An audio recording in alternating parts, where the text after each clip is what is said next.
Hello and welcome to Just Draw, Just Paint Part 5. This week we are finishing up the third mech in our series and we are going to compile them at the end for us to take a look at. Obviously, I'm going to just start a little bit like we did last time, where I'm just taking the silhouette, I'm cleaning it up, I've dropped it into perspective, I'm thinking about what I want to do with my shapes, like these two fins at the back, like they're quite extreme shapes. I'm not quite sure at this point what they're going to be, but I do like what they're doing with the silhouette, so I'm going to keep those in. And I think I'm going to adjust the feet here, unlike the last couple sketches that we did where I had to do a lot of adjustment at the end and waste quite a bit of time. I decided, okay, let me just spend a bit of time on the silhouette there and do that. So just like last week and the week before, we are now just drawing straight over the silhouette to find our design.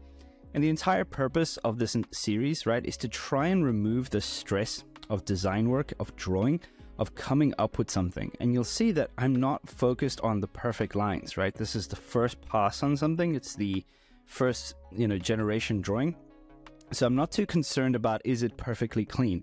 All I'm looking for is, does the design work, right? Is it functional?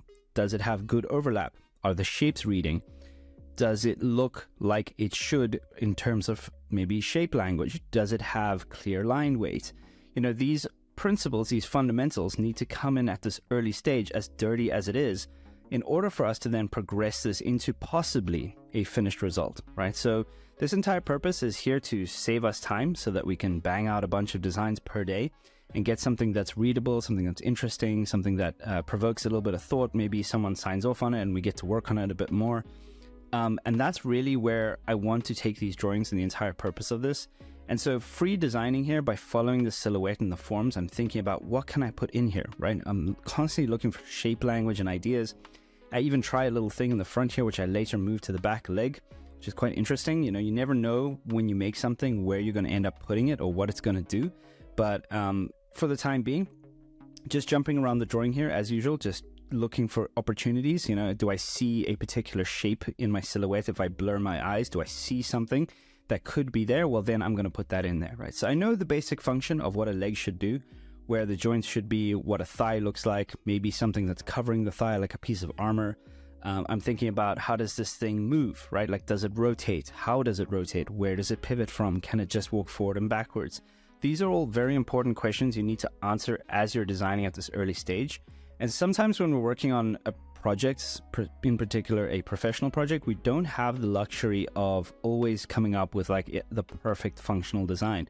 However, it's a good skill to start practicing figuring out functionality as you draw, right? Oh, that looks plausible, therefore it should work like this, right? I've got a very complex joint system on the back leg here. That's interesting. We haven't done that yet, right, with the other two designs. So we've got something unique there as well.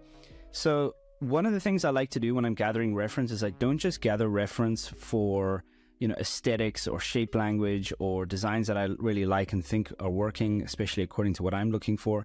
I also gather reference in terms of function, right? So if something I'm working on is like a robot or has a very specific design, then I will look up things like, what do robot joints look like? What do mechanical joints look like? What kind of joints are there? These kind of references are super useful because it allows you to put them into your work and manipulate them into your work in a way that is so believable that the people looking at your work think that you're just a mechanical genius, right? In the meantime, you're just borrowing great ideas and finding a way to visually represent them in a new design. So that's, I think, one of the best things about reference is finding solutions, right? It's not just about finding something that's beautiful or pretty. It's about finding something that can work. And so, yeah, there's different types of reference, and you should definitely be thinking about what kind you want to start collecting as you go. For example, this wire that's dangling from the face, I saw this on a different design, and I thought it was a pretty cool idea, so I'm going to put that in here, right? So I like that idea. And so a lot of the time, design can also come down to the combination of ideas in unique ways, right? And so in that way, you can take a tremendous amount of pressure off yourself as being, quote unquote, a unique artist with a unique style. It doesn't always have to be the case, right? Sometimes when you're designing, you can just lean on what has already worked in the past and find new ways to express it. So that's okay too, right? And by the way, when you do that stuff, you're learning a tremendous amount, right? And you're also solving problems in order to get them to work in your design. For example, these two fin parts here, I really like what they're doing at this early stage, but later on, you'll see I actually tilt them outwards in order to make them more interesting and to find a way to ground them in the design itself. So here's a tip for you guys. If you're working on design work like this, where you're just presenting a design, you don't necessarily have to over-render everything. You can just present the basic concept of it and how it moves and functions. And here's another point, is you don't have to over-render things that aren't important. So for example, there's a far side leg here on the front, which is much closer to us than the backside leg on behind the character. We may never see that leg, right, in terms of caring about it. So we don't want to put too much detail there. Number one, because detail draws the eye, right? It's one of the fundamentals of composition. And number two, it doesn't need to be, right? We don't need the focus there. The focus is primarily where we want to look. In my opinion, that should be where you start to create focal points, which is a whole other compositional theory that we don't have time for today. But in this case here, we want to look at the head and we want to look at the overall design of the character or of the machine here, right? So just getting all my details in here, making sure that everything reads. You can see that I'm already starting to break out of the silhouette of the original thumbnail, and that's absolutely okay, right? You should feel free to do those compositional changes, right? And remember, your sketches, your lay-ins, your thumbnails, it's not written in stone, right? It's something that you can change on the fly, and you should feel comfortable to do that. So here, I'm just going to manipulate the filled out silhouette to fill that new space, right? And then I'm going to start the process of refining this, which is something we haven't done, or not a lot of, in the last 2 weeks. This week, I'm just going to do a little bit of it over the character here, and you can see what kind of thing that is, right? It's just going over the work, solving issues and problems, and making things stand out and read. So the first thing I do is flip the drawing. So that's very important. You should always flip your drawing horizontally so that you can see if there are any weird mistakes that you may have missed while you were drawing. And this particular character is quite interesting because the entire character is almost, it's leaning forward, it's leaning down, right? So the head is lower than the back of the body. So it's almost like a tiger. If you've ever seen a tiger, their front legs are slightly shorter than their back legs. And it gives that powerful stance, right? It gives them that ability to spring from the legs and have a very powerful front end. And I quite like that concept with this character. The one thing you have to pay attention to whenever you're tilting surfaces is what your perspective is going to do, right? So overall, your perspective lines will lead back to your vanishing points, but the moment you start to tilt and rotate things, you're going to have to adjust accordingly, right? So you have to be mindful of more complicated design things that you're trying to do, especially if you're new to this kind of stuff. You have to be thinking like, oh, what happens to my lines when, right? So obviously this is not a lesson for fundamentals. That's sort of what we do at my school. This is more about, just getting something to look right? And sometimes you don't even need the perfect fundamentals. I can't tell you guys how many times, I'm teaching mentees at our school the fundamentals, and one of the things that happens the moment they get it is they stiffen up, right? Because everything has to be perfect. Everything has to be absolutely mathematically correct. And that's not the aim of the game. That's not what we do professionally, right? We need the fundamentals to deliver ideas and concepts that look correct, but we can't lean on them so heavily that we stiffen up and we lose the freeness of our design and our sketching and our drawing. And so what's happening here is I'm just trying to keep the looseness, right? The energy of the drawing. I'm also, in this case here, without too many fundamentals, trying to figure out how the far side of that tilt should rotate, right? And it's going to take me a couple attempts before I get it, but without obviously working it out mathematically and things like that, we're just looking for something like, does it line up with perspective? Does it look like it's tilting? Is the right side of it revealing itself to us compared to the sides that we can't see? For example, the far side of that piece, we can't see the top of it, right? Because it's rotated away from camera angle. So small little details like that is often what makes or breaks the professionalism of a drawing. We can tell if an artist is very good at what they do because they put that kind of detail into their work, right? They're thinking about how camera works. They're thinking about how perspective works. They're thinking about surfaces and form and turning of form. And they're delivering those ideas to us in a very effective way. So I'm almost, you could actually say I'm about done with this design. Like 90% of it is in, right? So you can see the design is basically there. It's done, right? Now we're just refining. We're going in, we're cleaning up, we're making our surfaces make sense. We're moving any perspective. We're adding lines that we may have missed out on. This is the cleanup process that just takes a few extra minutes, but makes a massive difference because you're starting to think about how does that detail line up? Where does it hook into the armor?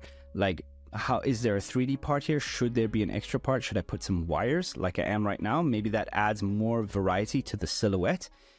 So small little things like this can occur to you at this level. And this work that we're doing here, the cleanup process, in a much more refined way is the highest time sink as an artist, right? You saw how quick it was for me to just lay in the whole character, and now it's taking me just as long just to work on small little details, right? So this process of cleaning up and detailing is often the thing that makes your design look professional and clean and amazing, but it's not necessarily the thing that carries the weight of the design. If you can focus in on the beginning stages of a composition, of a painting, of a drawing, and getting that part right first, most likely you're going to have a very, very good result because you're building up on something that's already successful.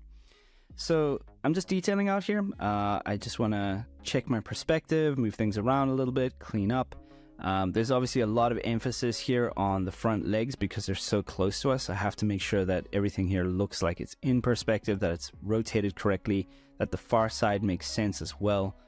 All of those details matter, right? So at some point, I'm going to rotate this back, right? But working on your design with it flipped this way will make sure that you're making sure that the drawing itself is balanced, right? That there's nothing wonky about it at this level. And then when you flip it back over, you fixed all the wonkiness and your drawing looks way better than when you first flipped it. So just working on the far side here. This is always an interesting debate, but because in these sketches, I'm not necessarily finding the center line of my character and mapping it on the floor or like anywhere else.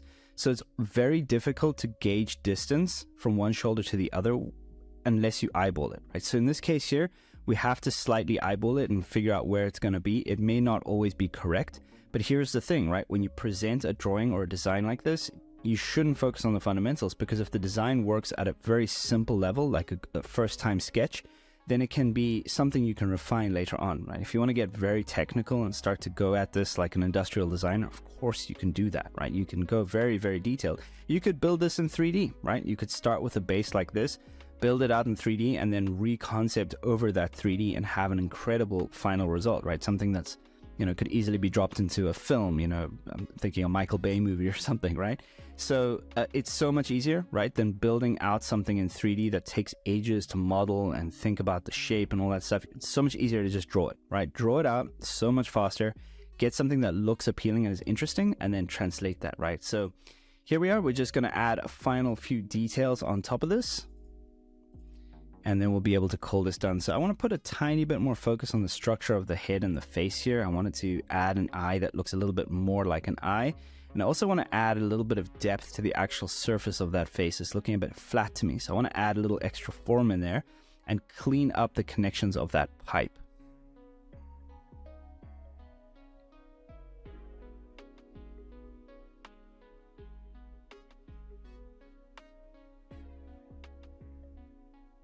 So I think maybe this character is a little bit more quirky than the others, you know, maybe he could be in some kind of animated movie or Love, Death, Robots or something like that, you know, just a little bit more. You could see it animated and rolling around, maybe laughing, maybe moving its eyebrows up and down, you know, it's a little bit more expressive. Yeah, so here we are, just adding a few last details in here, cleaning up any areas that look awkward. See, that ball was just not round enough, so we have to adjust for that. Small stuff, right? All the small stuff, just going through, fixing up, cleaning up, looking what shouldn't be there, what should be there.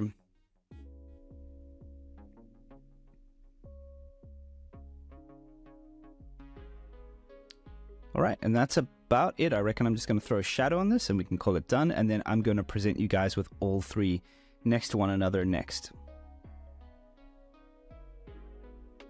All right, so here's all 3 weeks lined up, and so you guys can see the designs. Thank you so much for watching this series. I really appreciate it, and I look forward to making the next ones for you.